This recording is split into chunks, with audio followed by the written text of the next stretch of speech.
So guess what I just did? I just recorded for 2 hours, switched batteries, turned the camera back on, didn't turn the mic back on, recorded for a long time without audio.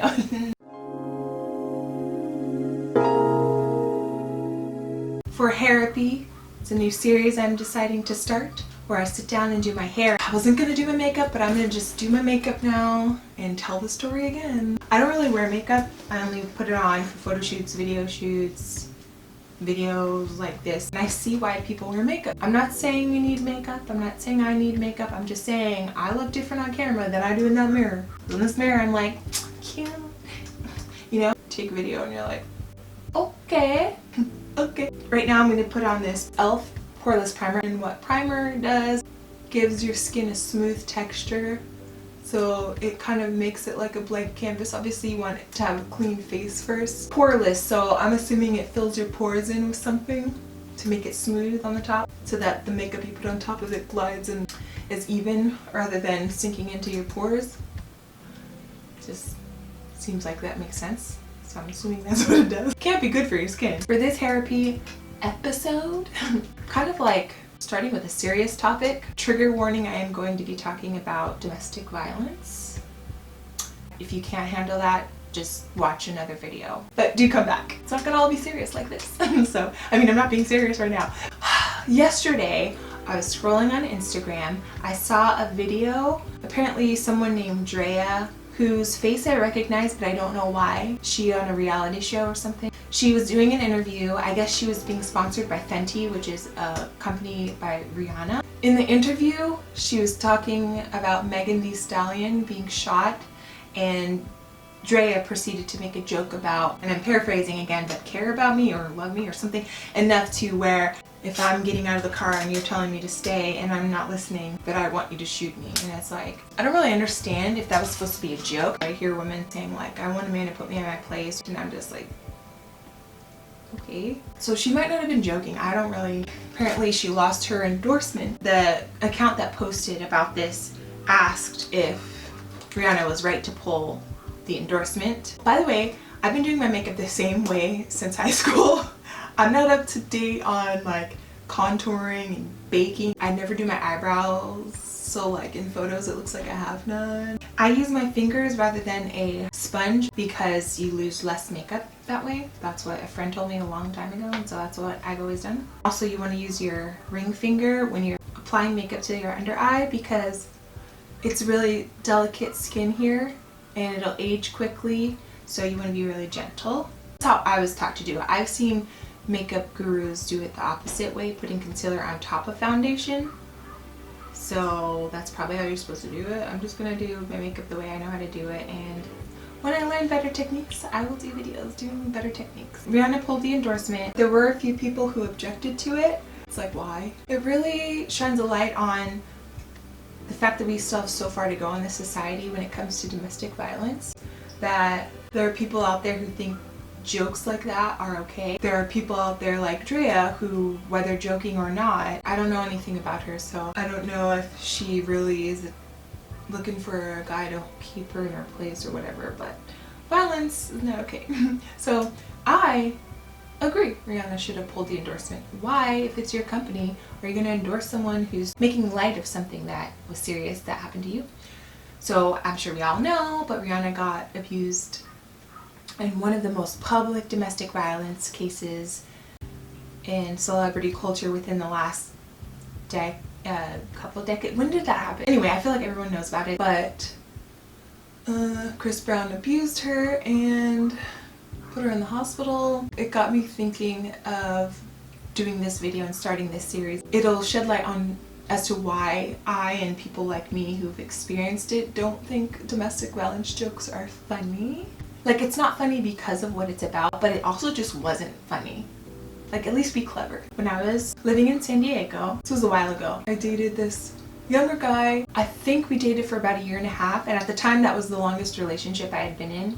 So the reason why I mention that is because what ensued wouldn't have happened if it had been a shorter relationship, but I had gotten to know this person, and so it was harder for me to just cut ties completely. So right now I'm just concealing the dark circles I've had since I was a kid. I mean, when I sleep a lot, they aren't as dark, but they've just always been there. I see pictures of me as a kid and they were there, so I think it's a genetic thing, I don't know. I don't think anyone else in my family has it, so that's not cool. Hyperpigmentation in certain areas, so I'm just covering that. Okay, so I'm a singer. When I was dating this person at the time, I was living at home with my mom and my stepdad because I wanted to take a year off to just focus on my music. And so they were letting me live there rent free. As we got more and more involved, I began to stay at his house a lot. And that's relevant because 3 of the incidences take place at his apartment. There were a lot of red flags that I ignored. And this is not war paint. This is Cover FX Cream Concealer and Deep. It's greasy as the foundation. Called Hourglass Warm Almond. Smooth this in. The guy I was dating is a rapper. It really happened. Yeah, I dated a rapper. I want to preface this. We got along really well. Had a lot of fun. I considered him my best friend. We did music together. He was in a rap group with his friends and I sang with them. I recorded music with them. I performed with them on stage. Just had a lot of fun times. But there was a dark side. And the dark side doesn't usually reveal itself right away. And if it does, I think it's only if the person in question, the person you're with, senses that you're the type of person they can get away with doing stuff to. But also, it's not necessarily a conscious decision for abusers to abuse. With this particular individual, he would only get abusive when he had been drinking. Now, I also want to preface that I had a limit, and my limit was, you put your hands on me, it's done. There were things that happened up until the moment he put his hands on me that should have made me leave but didn't. I've never been in a situation like this since then, but you know, there are red flags that I would not ignore. Again, see, this is why I don't like, look, there's a line, just not the right shade. I look ghostly. But once I put powder on, it comes together, except right now it doesn't look like that's gonna happen. The first red flag that I recall was when we first started dating. He lived in an apartment. The first apartment he was in when I met him, there was a hole in the wall in his kitchen, and I don't remember the exact story he gave me, but for some reason I bought it and brushed it off, and it was like, okay. I mean, I recognized that it was a data point, but I didn't understand how seriously I should have taken it. The second red flag, I don't remember what preceded this incident. By this point, he had moved into a different apartment in the same complex, and his mom was living with him, and she was staying in his living room. For some reason, we must have gone somewhere and he had alcohol. At this point in the evening, he was really belligerent and he was upset about something. I don't remember what was going on. At some point, his mother, I don't want to use the term got in his face. She wasn't being aggressive with him. She was trying to calm him down, and he pushed her into the door frame. And I was like, I'm gone. So I started back getting my things to leave. And I want to mention this, and I had known this. Well, this I guess is another red flag, potentially. Or it's at least a data point. Data point meaning something that you should log as something important to not ignore, and something that could contribute to a problem. But his father had gone to jail for abusing his mother. That was a huge indicator of potential violence. If a male child sees his father beat his mother, he's more prone to become a violent person because that's what he sees modeled to him. Okay, this is Physicians Formula bronzer. I use bronzer as my powder because the one I usually get has different colors in it, and so I'd use the lighter one under my eye and then the darker ones for the rest of my face. You see, even though it's a bronzer, it's like matching my, well, it's at least matching the foundation somewhat. I never saw a man hit a woman in real life or anything like that, so I didn't fully understand. And I think the story he told me was that he got in a fight with his friend or something like that. So I was like, whatever, they're just boys fighting, I guess. But it was still a little like, okay. At the same time, it didn't strike me as serious enough to like not continue dating him. I don't know. Whatever. This powder actually smells good. Try not to make ugly faces while I'm doing this. So what the powder is doing is it's taking away that gloss that the foundation put on my face. I don't want to look oily. He pushed his mother, and then I started to leave, and his mom begged me to stay. And how I interpreted it is she wasn't begging me to stay because she was afraid. She was begging me not to leave her son. And I kind of was like, oh, well, I mean, if his mom's saying to stay, then maybe it's not that serious. Now keep in mind, she had been abused by his father, so maybe her tolerance of abuse was greater than the average person, and maybe that's why. And also it's her son, so it's like even parents of abusers, they can have a soft spot for their own children in a way that clouds their judgment. So anyway, I didn't leave that night, though I should have. Moving on to the third red flag. I think I mentioned earlier, but he only got belligerent when he had been drinking. When he was sober, he was nice. However, I will say there was some negging that went on. Ouch. And if you're not familiar with negging, it's when someone insults you. I'm sure women do too, but I only date men, so I don't know. Narcissistic men will do it as a way of trying to get you to seek validation from them. So if they insult you, then you're like, wait a minute, I need to get him to like me. How come he doesn't think I'm perfect? It's this weird psychological game that men play. I don't know that it's always conscious. So he would do that. Other than that, he was nice. I mean, we got along. He was jealous though, but I really didn't see that initially. I had a fashion show, brought he and his friend. I also invited other people, and one of the guys I invited, he showed up, and the guy I was dating at the time didn't like that. I chatted with the guy for a little bit. I chatted with a few people who came, thanked them for coming and everything. Oh, and also they were serving alcohol at this fashion show. The guy I was dating was getting agitated and more drunk. I was like, all right, time for us to go, because I don't want to be embarrassed. And he definitely doesn't need any more alcohol. So we drop off his friend who lived in Coronado, and the guy I was dating lived in Imperial Beach. I want to say it's like a 15-minute drive. He just tried to pick a fight with me, was mad that the guy came, and I at the time wasn't as refined as I am now, so I participated in the argument, which you'd never catch me doing now because we are too classy to be arguing with people. That's not cute and it's not worth it. At some point I pulled over and I was like, I want you to get out of my car. He wouldn't, and I really was like, okay, whatever. I was annoyed, but I didn't feel threatened. We get to his place, everything's escalated, and I'm just like, look, I'm just gonna get out of here. So I go to his room to get my things. Now I'm going to try to describe this the best way I can so you can understand. But the way his apartment was situated was, let's say you're in the kitchen. Straight ahead, there's a door frame, and the hallway, the wall to the hallway. If you walk from the kitchen through the door frame, and to your left is his room. So I'm in his room getting my stuff. In order to get out of the apartment, I have to walk through his door, through the frame towards the kitchen, and then turn right through the living room and leave.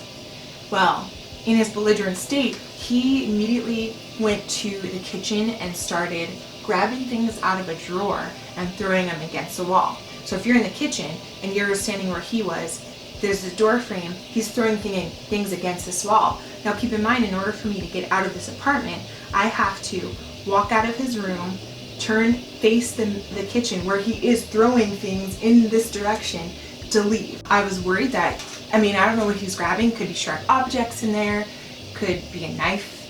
So I'm just like holding my breath. I leave as fast as I can. So I'm in my car about to drive away. He comes out, but he had blood on his face. I wasn't trying to stick around, but I also was like, yo, I should check at least and see if he needs an ambulance. He says he tripped and hit his head on a table, but he was okay. So I was like, all right, peace. And I leave, and on my way home, I break up with him via text. So this is the third red flag. The second time I've seen him be violent, because I was the type of person I was. That wasn't the last time I saw him. Of course, he would contact me, but I would respond. Reminder, this is how I've been doing my makeup since high school, so don't judge me. It works for me. I put blush on my eyelids. It makes it like bright. I remember I dated a guy once who said black women don't wear blush, and I was like, I'm black and I'm wearing blush, so you're wrong. I think without it, I just look too washed out. Kept in touch, started chatting and started hanging out again. And eventually we, say it with me, started dating again. Because that's what happens when you're, I don't want to call myself stupid, but I just did not make very good decisions in this particular relationship. And I'm sure we've all, any adults out there who have dated, have been there. You've gotten back together with someone you shouldn't have, probably. I don't know. I think a lot of people can relate to that. But that brings me to red flag number 4. I think what preceded this incident was us going to his friend's parents' party. There was alcohol. So over the course of the night, he was getting more and more alcohol in his system. On the way home, he was basically just being belligerent, and I was done. It was like, I'm gonna drop him off and I'm gonna get my stuff, I'm gonna go home. At this point though, he's so inebriated that I'm like, I need to be separated from him. We're about like 5 minutes away from his house. I stop at, I think, a 7-Eleven, or yeah, I think it was a 7-Eleven, and I told him, get out of my car. I drive away. I go to his place. His mom's there. She lets me in. I get my things as fast as I can. I'm leaving. So now you're gonna be the main street looking into the parking lot of his apartment complex. So I pull out of the spot. I'm driving out and I see him walking. So he must have ran as fast as he could, because it was about a 20-minute walk from that store to his house, 15 to 20-minute walk. And it would have only taken me a few minutes to drive to his place from this 7-Eleven. So he was on a mission. I'm telling you, I don't do makeup. This is from Ross. I got it years ago. Let's pull out my ratty brushes that I've had since forever. These are Eco Tools. Look how beat up this is. It's pretty gross. I'm just doing this makeup for the video. I'm not going anywhere. So I don't know what brand this is. Irrelevant. He makes it back before I'm able to drive away. He says he needs to get his bag out of my trunk. He had his duffel bag that he would carry around. I get out of my car because I don't want him going through my trunk. So I get out of the car and I'm going to give him his bag. And he takes his bag and he slams my trunk shut so hard that it breaks the trunk. It never closed properly after that. I don't have that car anymore. I'm basically just trying to tell him, like, leave me alone, I'm leaving. And he's like in my face and he pushes me against the door. You are still on the street facing the parking lot of his apartment complex. My car is facing you. My car door is open. Like, I don't know how to show this. My car door is open. Okay, I'm standing here. He's standing here. He pushes me into the door. And I was like, yep, we're done. That was the first time he had ever put his hands on me, but that was my line that I had drawn. Just a side note, don't wait until he puts his hands on you. Just pay attention to red flags, okay? Just don't wait. I drive away. I was not dating him again, ever. But was that the last time I saw him? You guessed it. Nope. I left the lines of communication open. My goal was to basically phase out that relationship in this way, meaning just any type of relationship, not a dating one anymore, but clearly not a friendship one either. Just like cutting all ties with him, I was like planning on phasing it out, which it's like, no, just shut it down right away. It's not, you don't need to keep someone like that in your life to any capacity for any, you know, when someone crosses the line and violates you like that, you do not owe them anything. But I was polite, I didn't want to hurt his feelings. You know, women are taught to just be nice and be polite, and that's what I was doing. If he called or texted, I would respond, but I wasn't reaching out to him. Not that it matters at this point. Fast forward to, I don't know how long after, weeks after this happened, I had a show, and at the time I was dating him, I was doing a tour as a solo R&B artist with other artists, and he would come to my show. He would help me bring my things in from the car and back to the car. He was at I think he came to every one of my shows in that tour. He was basically just like really supportive in that sense. I had another show. It wasn't part of that same tour, but it was run by the same people. So I'm just gonna take that really light one right here and right underneath. And what it does is it makes your eyes look more open, reiterating that this is the same way I've been doing my makeup since high school. So I don't know any of the new tricks. And by new, I'm like talking about stuff that is probably old by now. I had a show got a phone call from him. I just remember driving and getting a voice message from him asking if I needed help with my show. Now this was publicized. I always broadcasted all my shows, like, because obviously I wanted people to come. And I mean, I may have told him about it before we broke up. I don't remember. He called, offered to help me. I called him back, left him a message saying, thanks, I don't need any help. You're welcome to come. It's a 21 and over show. Shouldn't have done that. He might have showed up anyway, but whatever. I still shouldn't have invited him. Why? But whatever, I did. So we're just telling history here. I'm going to reflect on what I shouldn't have done, but also I can't go back in time. So this is what I did. The night of the show, I just remember, like, I had this memory of being in the bathroom of the venue. This was in downtown San Diego. Right now, I'm going to do a really dark color. Because I have dark skin, I'm going to use a really dark one. But you basically just want to bring out this crease right here. So like if you close your eye and you just line right above your eyeball, so you tell the difference. It makes this crease stand out. Now because my eyes are not symmetrical, this eye doesn't crease that way. The makeup kind of helps to simulate that look, but it's not going to be symmetrical for me because that's just how I can talk about that in another video if anyone cares. Is anybody out there? I don't know if that's a song, but I feel like I just sang like a Frozen melody or something. I have eyelid glue on this eye. I can't close this eye properly. I put on fake eyelashes before the video by e.l.f. I want to put a color on the pad of my, I don't know what that's called, like just on my eyelid. The pad. Based on the erosion, I think this is the color I used before. So I'm just gonna put it right here. And I can see the difference from here, hopefully you can. I'm gonna use this angled brush and I'm gonna get under my eyebrows, and what that does, creates more of a contrast between your eyebrow and your skin, so it can make your eyebrows stand out more. I remember being in the bathroom of the venue feeling really anxious, and earlier when I told this story, I started feeling anxious just putting myself back in that space, which is so crazy. How your body remembers things like that. I can feel that anxiety of like, okay, I know he's gonna show up. I hope there's not gonna be drama. I need to focus on my show. Performing is always a little nerve-wracking before, and then when I get on stage it's fun, you know, and I'm relaxed, like I feel like I'm at home. But beforehand it's like you don't know, there's so many moving parts of things that could go wrong. Okay, I'm doing a little lighter one on top of it because it's really subtle. The one I just used, I'm gonna use this one. But the way I did my makeup in high school is very powder, it's very matte. I'm not into like the shiny. I mean, it looks cool, I just don't really know how to do it, and I don't like looking oily. Maybe I'll have to learn some techniques and do more of these. So, the few times I do wear makeup, I make sure to cleanse my face really thoroughly. Okay, so, I'm starting to get anxious thinking about it. He shows up already drunk. I was already nervous because I'm like, I don't know what's gonna happen tonight, as far as like, is there gonna be drama, and then also how's my show gonna go, you know? And I'm just like, man, why did I invite him? I'm sitting here worried about him. I should be focusing on this performance I'm about to do. It's my time to perform. I perform. I think he recorded it for me. He used to do that when we were dating, and I think I have the footage because there's a video that I have and I can hear him in the background and he sounds like he's being really loud.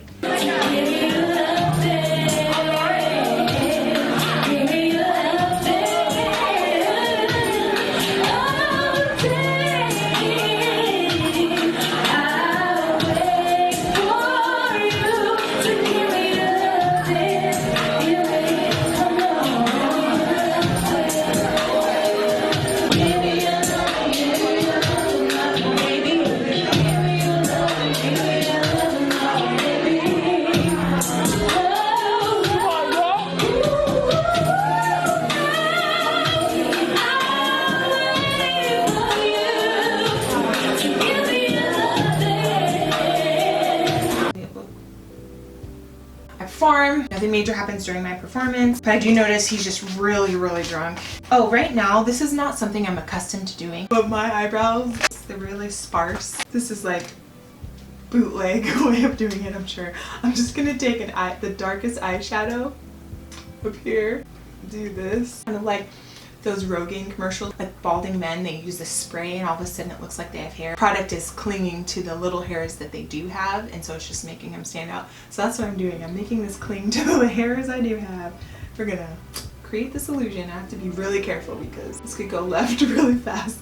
I perform, whatever. There's an intermission. I'm having a conversation with one of the guys who put together the show. I'm telling the guy I'm talking to, we're not together anymore, he just wanted to come and, you know, whatever. But he's really drunk and I'm a little nervous. Don't look now, you know, because I don't want him to know I'm talking about him. But at some point I do kind of look over and like smiling, and he just was staring at us. Creepy. So then he comes over, belligerent, and is like, I effing knew it. I'm censoring this. I effing knew it, F you, blah blah blah blah. And I was like, look, you need to leave. That's it, you need to leave. So he leaves. I don't know what he was talking about when he said I knew it. I didn't care at that point. I was just like, I need him to leave. Need him to get out. I'm there for a few more hours. I just remember it being close to 2 a.m. when we finally left. And I say we because after that, and also because it was already late, I didn't want to walk to my car by myself. So I asked the guy I was talking to walk me in my car. And so because he helped put together the show, he had to tie up some loose ends before he left. So I was there for longer than I normally would have been. But I wasn't about to like go to my car by myself, and Uber and Lyft weren't really a thing. I mean, I don't know if they existed back then, but that wasn't a thing. Like if it did exist, that I would have called an Uber to go to my car. And so I was smart enough to at least have someone walk me to my car. The guy and I walked to my car, and I want to say it's about like a 15-minute walk to my car, 15-20-minute walk. We're in downtown San Diego, it's almost 2 a.m. We're approaching my car, and I noticed a male figure sitting by my car. Guess who it was? Yeah. I did not go there with my ex. I went there by myself. He knew the places I normally parked my car. So I don't know if he got lucky and found it right away, or if he'd been wandering around downtown for hours, but he was visibly more inebriated, and he didn't have a shirt on. He was just wearing a ribbed white tank top and, you know, pants and shoes obviously, but I don't know, I said obviously, that's not obvious. Drunk people do some drunk people things. Oh, so the eyebrows I didn't used to do, and then this, what I'm about to do, I only recently learned. e.l.f. shimmer highlighting powder. It looks really dusty, literally dusty. There's still a shine there. This makes it more dramatic. Is that a Cupid's bow? I just got it right on my lip. e.l.f. products are cheap. I just use them because they're vegan. Okay, so we get to my car. My ex is sitting by my car drunk. So if you are the intersecting street where my car is parked, my car is facing you. Sidewalk is here. My ex is sitting behind my car. The guy who's walking me to my car and I are walking this way. About here across the street, I see him. I'm a little hesitant, but then I'm like, okay, don't be afraid, you know, like he's here to help you and it's gonna be fine, we're gonna leave. So I'm here at my driver's side, and then he walks around to the passenger side. My ex is like approaching me. He's like, come on, let's go. And I was like, I'm not going anywhere with you. What are you talking about? The guy who walked me to my car, he doesn't know what's going on. For all he knows, I'm probably just going through relationship problems. So like, he doesn't want to get involved, right? So he's like, all right, I'm gonna go. And I'm like, please don't leave me here with him, because he's already acting weird and I wasn't planning on going anywhere with him. Like, no, like, that's not what this is. So then he realizes like, oh, okay. So then my ex, he grabs my arm, rummages through his bag, and he sticks something in my back. And he's like, you better leave, because if you don't, I have something that'll make you. So if you didn't catch that, he's pretending to put a gun at my back, okay? Now I could feel that it was just his fingers. So at this point, I'm not scared, I'm more annoyed, but I'm creeped out because I've never seen him act like this before. He's been belligerent, but like pretending to hold a gun to my back, really? So I was just like, I know you don't have a gun, like let go of me. So I, at the time, would bring a stool to my shows. This thing right here is from Walmart. Keep in mind, I'm holding this in my hand while he's doing this. This is metal. The car's facing you guys. I'm here, my ex is here.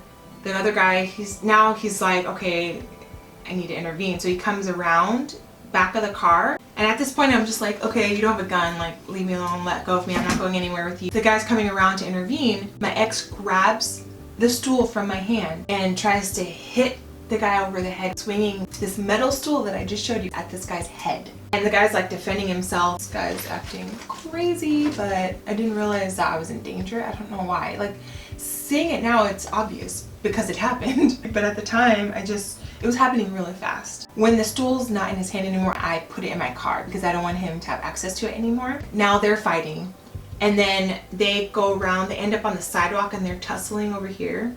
I'm over here like trying to see what's going on, and I'm yelling, like, stop. And keep in mind now it's after 2 a.m. and it's downtown, but there are apartments. So I don't know who's being woken up by all this noise, but my first priority is to get them to stop fighting, and my second priority is to leave. So at some point, for some reason, probably because I've never seen two men fighting in real life, I approach yelling, stop. I call the police. Oh, I forgot.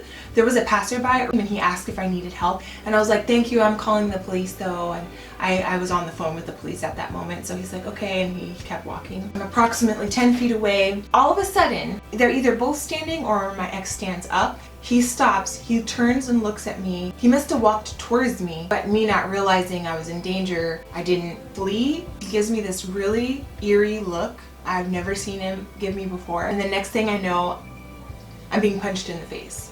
It was just one punch.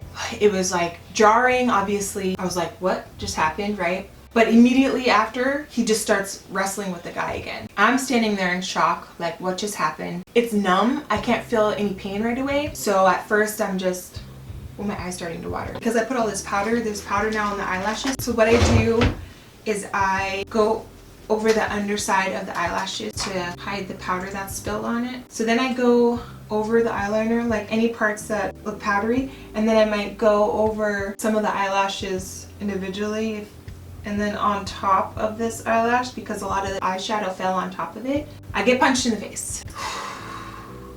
I'm in shock. I can't believe this just happened. They're also still fighting. I'm worried that it's gonna continue to escalate at this point. Now I'm finally realizing this is serious. I just literally got punched in the face. And what happened was he punched my mouth and I was numb. I couldn't feel anything. I take my tongue to my lip. My lip was split open like this. I'm sorry, that's gross. I will insert photos if I have them, and if I do, I'll insert it now. I'm bleeding, obviously. One of my first thoughts was, after I realized my lip had been split open and after the sensation started to register, was, did any of my teeth fall out? So then I take my tongue and I feel for my teeth. All my teeth are there, but they feel loose. And it could have just been me imagining it. I could have sworn I pushed on them with my tongue and I could have sworn they felt loose.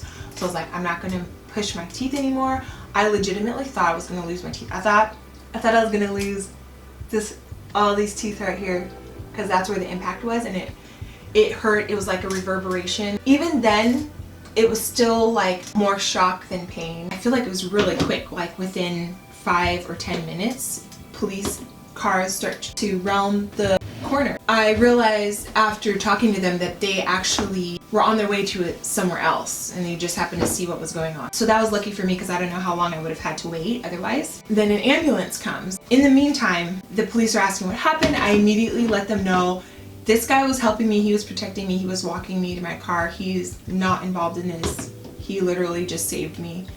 That's the guy you need to worry about. So they handcuffed my ex. The other guy gives a statement, and then he's like, okay, I'm gonna go home. And I'm like, thank you so much. Like, and it's hard to talk because my lip is split open, but I'm trying to communicate as best I can without also like, I'm worried about like germs getting in the cut. So gross. The ambulance did come, checked to make sure I was okay, asked me if I wanted to ride in the ambulance to the hospital or take myself. I didn't know that you had to pay for an ambulance ride. I've never been in an ambulance before, so I was like, how much does it cost? And they told me. I was like, okay, I'm gonna drive myself, because I was still able to see, my hands and my feet were working. I was just in shock and pain. I was not about to pay an ambulance bill. I asked them where it was, and they said it was close. So I was like, yeah, I'm gonna drive, it's fine. With the police, they had handcuffed him. While they were standing in the middle of the street handcuffing him, he was giving me a death stare as if I was the one who punched him. It was the creepiest thing. I'd never seen him look at me like that before. It was like someone else had possessed him. At this point that I'm describing right now, there was no one else around except for...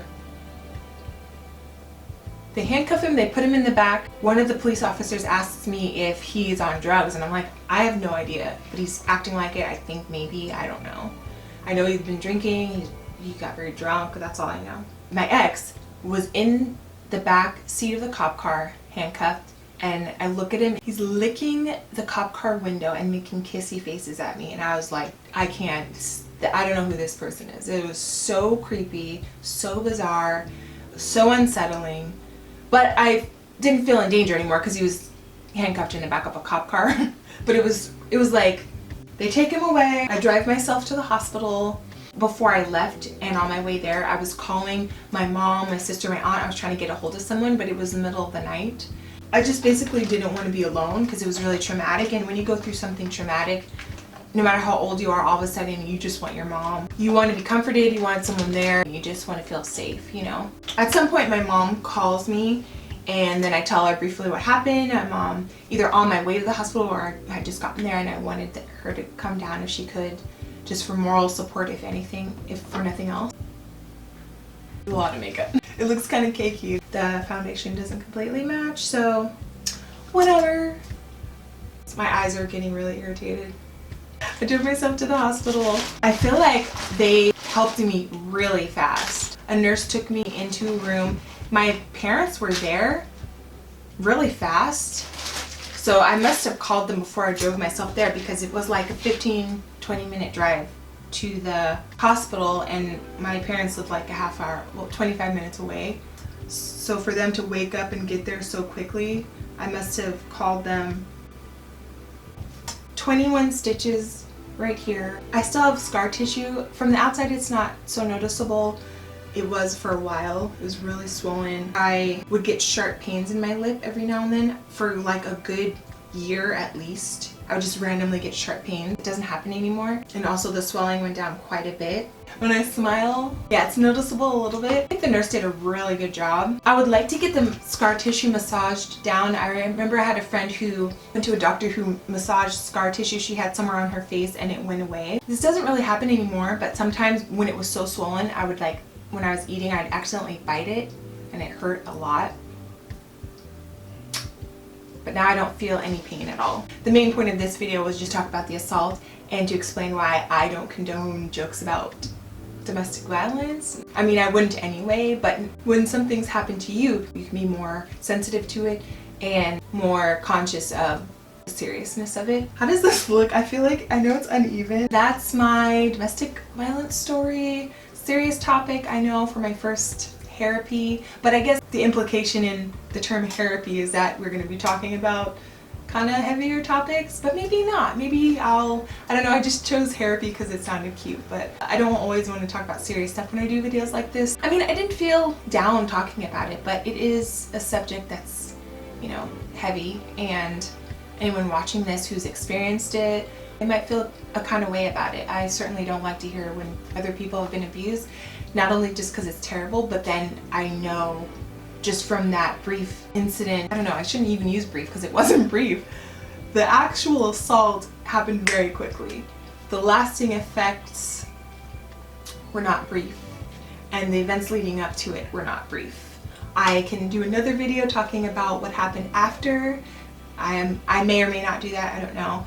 But I have several morals of this story. One, don't joke about domestic violence. It's just not cute. It's not a good look on anybody. That's not where our society needs to be right now. I know it's 2020, so I really shouldn't be holding society to the standards that we have right now. We need to be moving on an upward trajectory. That's a hard word to say. Let's just eliminate jokes about domestic violence. If you haven't experienced it, I hope you don't ever.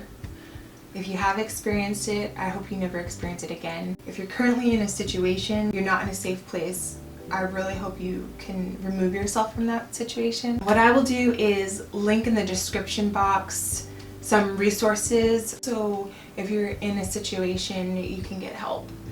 The most important thing is to get out of the situation as soon as possible. Even before that, the most important thing is not to ignore red flags, not to be so nice that you put yourself in danger. Don't worry about being nice and not hurting people's feelings. If something doesn't feel right, don't stay, okay? Don't make excuses for the person. Don't keep them in your life. Just cut it off. It's not worth it. You are not put on this earth to be someone else's literal punching bag. That person needs to get help. They need to get help. You don't need to be the person helping them. You need to protect yourself and any children involved. Something I wanted to mention, which I mentioned in the last taping of this taping. What is this, 1990? This book, The Gift of Fear, that book talks about, it starts off talking about how women are trained in this society to be polite, be nice, not hurt people's feelings. If you see a man in an elevator and it makes you feel uneasy, don't get in the elevator. Society would have you believing that it's rude not to get in that elevator. I'm thinking of a specific story that I heard about very recently, how this woman was at her boyfriend's house. She went into an elevator and she didn't come out alive. Some man who got into the building, who didn't live there, killed her in the elevator. So that's a worst case scenario. Trust your instinct. It's better to be alive and hurt someone's feelings than to be polite and dead. Every woman should read this book. So it starts with a story about a woman who didn't want to be rude, let a strange man into her apartment, and you can guess what happened. People do things we say out of the blue, all of a sudden, out of nowhere. These phrases support the popular myth that predicting human behavior isn't possible. Yet, to successfully navigate through morning traffic, we make amazingly accurate high-stakes predictions about the behavior of literally thousands of people. We unconsciously read tiny, untaught signals, the slight tilt of a stranger's head, or the momentarily sustained glance of a person 100 feet away tells us it is safe to pass in front of his 2-ton monster. We expect all of the drivers to act just as we would, but we still alertly detect those few who might not, so that we are also predicting their behavior, unpredictable though we may call it.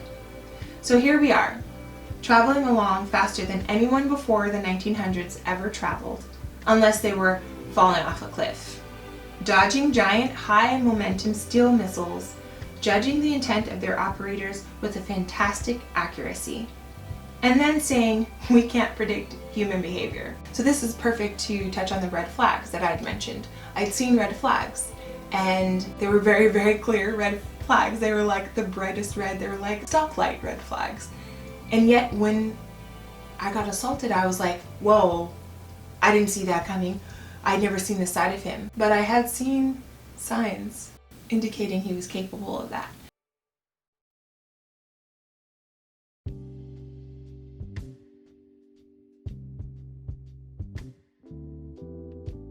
With my lack of experience, I didn't really understand the severity of the situation. But look, I was a women's studies minor in college. I had learned a lot about domestic violence in textbooks and talking about it. You take nothing else from this. I hope after watching all of this you've taken a lot from this. But don't be so nice that you're putting other people's feelings in front of your safety. Alright, I think that's good for now. Like I said, I might do another video explaining what happened after I got stitched up, and I think some people would benefit to hear that. We'll see. But thanks for watching, thanks for joining me. If you liked this video, please give it a thumbs up, please subscribe and hit that notification bell so you can be notified anytime I post a new video. Alright, that's it for now. See y'all next time. Aloha!